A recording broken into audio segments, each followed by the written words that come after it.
Assalamualaikum warahmatullahi wabarakatuh. Selamat datang kembali di channel Lamperdo bersama saya, Adil. Terima kasih buat kalian yang masih setia menonton channel ini.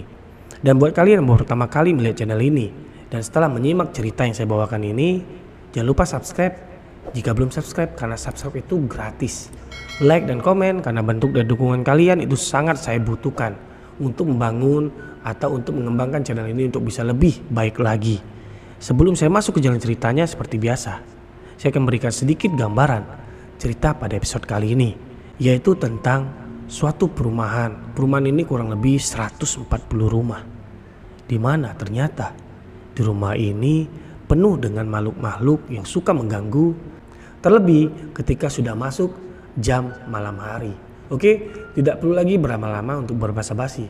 Langsung saja kita masuk ke jalan ceritanya, dan cerita horor kita mulai.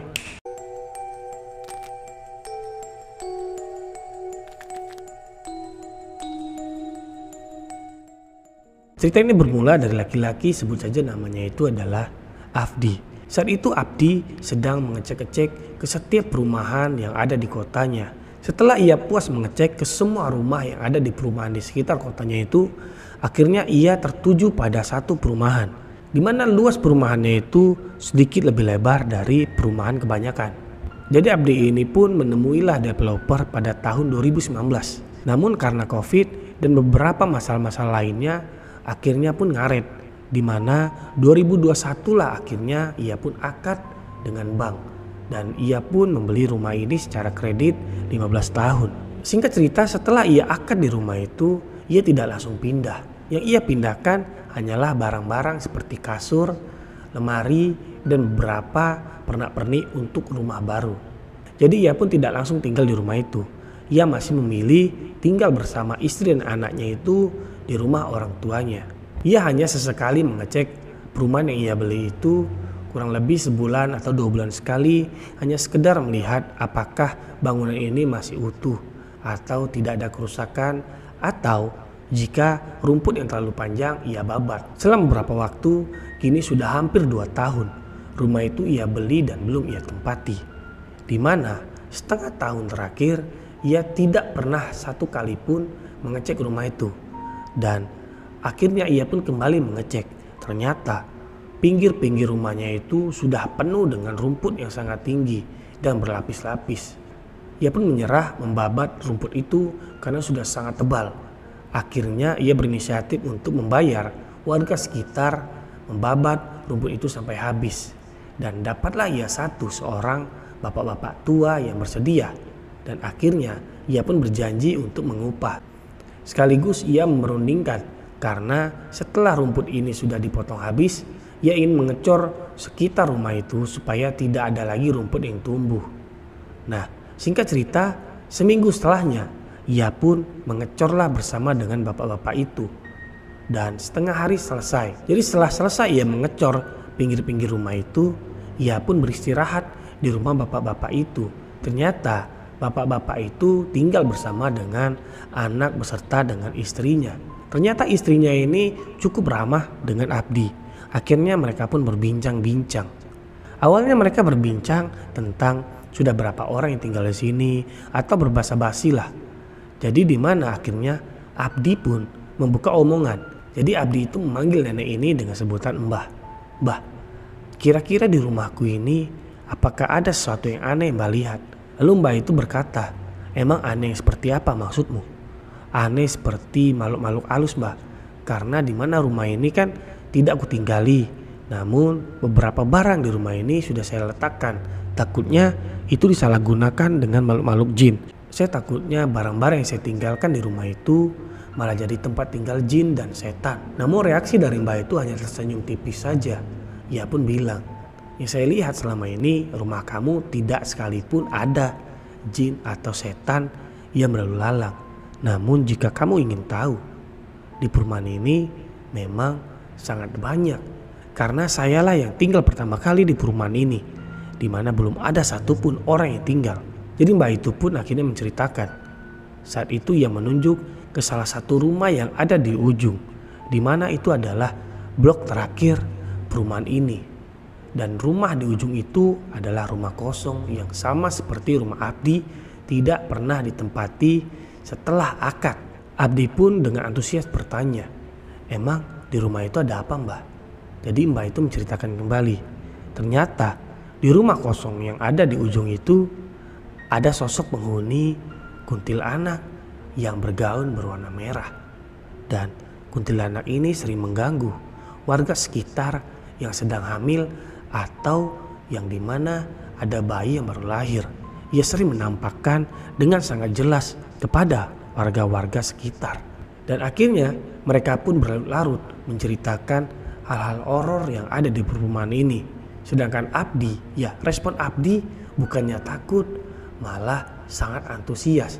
Ya, sepertinya Abdi ini sangat tertarik dengan hal-hal yang berbau mistis. Singkat cerita, beberapa bulan setelahnya Abdi pun pindahlah ke perumahan itu, di mana malam pertama kali ia tinggal di rumah itu, ia tidak bisa tidur. Namun istri dan anaknya itu bisa tidur, bahkan dengan sangat lelap mereka tertidur. Abdi yang tidak bisa tidur ini, ia pun keluar dari rumah. Ketika ia melihat sekitar luar rumah, perumahan itu sudah sangat sepi. Padahal saat itu belumlah tengah malam, baru jam 9 malam lewat sedikit. Dan tanpa basa-basi, hal horor pun akhirnya terjadi kepada dirinya. Tiba-tiba ada suara wanita tepat tidak jauh dari rumahnya. Ya, di samping rumahnya itu ada suara wanita yang sedang bersenandung.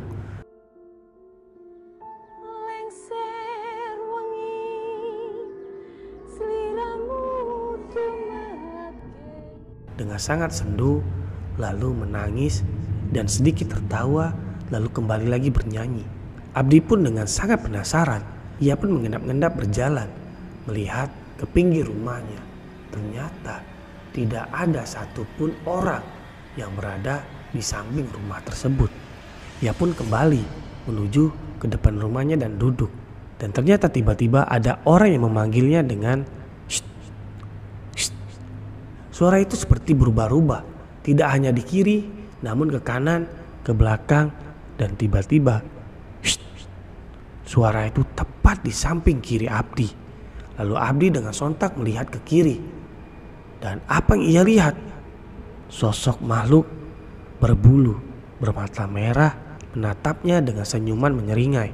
Dengan sangat menyeramkan, Abdi pun sangat takut. Jantungnya berdebar-debar sangat kuat.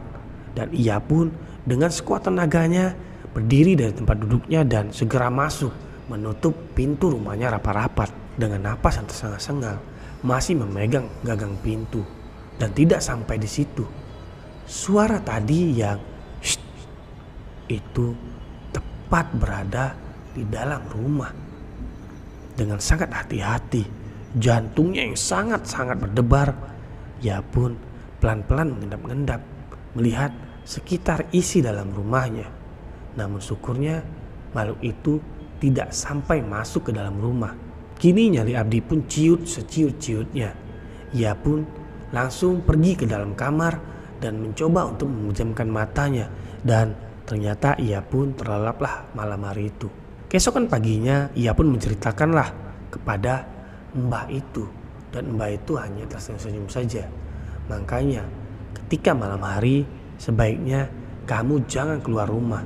Terlebih jika sampai jam 9 malam ke atas. Karena itu sangat rawan, terlebih kamu itu adalah warga baru. Mungkin saja mereka ingin berkenalan dengan kamu. Kali ini Abdi bertanya dengan rasa yang sangat takut. Ia bertanya, "Bah, bagaimana caranya supaya saya tidak diganggu?" Ya, mau tidak mau kamu harus yasinin rumah itu. Ya, undang saja warga-warga sekitar. "Bagaimana kalau malam ini, Mbah? Coba kamu tanya di grup WA, karena kan kamu masuk di dalam grup perumahan." Singkat cerita, Abdi pun mengumumkan bahwa ia akan yasinan pada malam hari di rumahnya. Namun ternyata itu bentrok dengan yasinan yang ada di rumah tidak jauh dari rumah Abdi. Lalu beberapa warga yang ada di dalam grup tersebut menjawab, "Mohon maaf Mas, untuk malam ini tidak bisa. Kalau besok malam kami usahakan kami akan semuanya hadir. Karena keadaan seperti itu, Abdi pun akhirnya mengerti. Namun ternyata ketika masuk ke jam malam lagi, Abdi kembali diganggu, namun tidak dengan makhluk yang berbulu hitam tadi. Jadi makhluk ini berbeda lagi, yaitu sosok wanita seperti layaknya kuntilanak. Jadi malam itu istri dan anaknya sudah tidur. Abdi mencoba untuk mengasihkan dirinya menonton TV. Namun tiba-tiba sedang asik-asiknya ia menonton TV, jendela kaca yang berada di dekat TV itu seperti ada yang mengetok berkali-kali dengan menggunakan kuku. Karena Abdi yang notice dengan suara itu, Abdi pun mengecilkan volume dari TV-nya. Dan benar saja ternyata sumber suara itu berada tepat di jendela. Jadi Abdi pelan-pelan melirik ke arah jendela itu. Dan apa yang ia lihat? Ya, ada sosok makhluk kuntilanak menatap dirinya dengan sangat tajam. Lalu tertawa cikikan dengan sangat besar.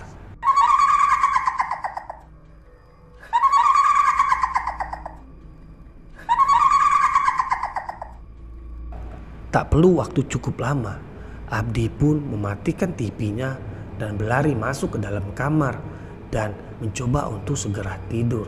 Namun tidak sampai di situ.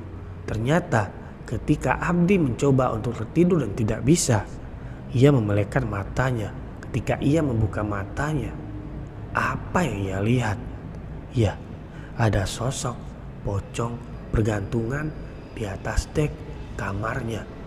Dan tidak hanya pocong, jadi ada 3 makhluk, yaitu pocong, kuntilanak, dan gundurwo yang kemarin malam mengganggunya.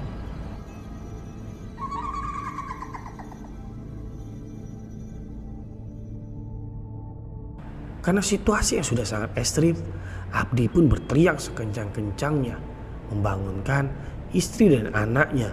Dan apa yang ia lihat ternyata tidak sama dengan istri dan anaknya. Ternyata di atas dek kamarnya itu tidak ada apapun atau siapapun. Abdi menunjuk-nunjuk ke arah dek kamar itu dengan tatapan yang tidak bisa dialihkan oleh istri dan anaknya. Ya, Abdi terpaku terus berteriak dan menunjuk-nunjuk. Karena suara teriakan Abdi yang sangat besar itu sampailah ke telinga-telinga tetangga. Jadi tetangga-tetangga sekitar itu bergegas berlari ke rumah Abdi, bertanya, "Ada apa mbak? Ada apa mbak? Ini suamiku teriak-teriak gak jelas. Coba tolongi suami saya pak, suami saya sepertinya kesurupan."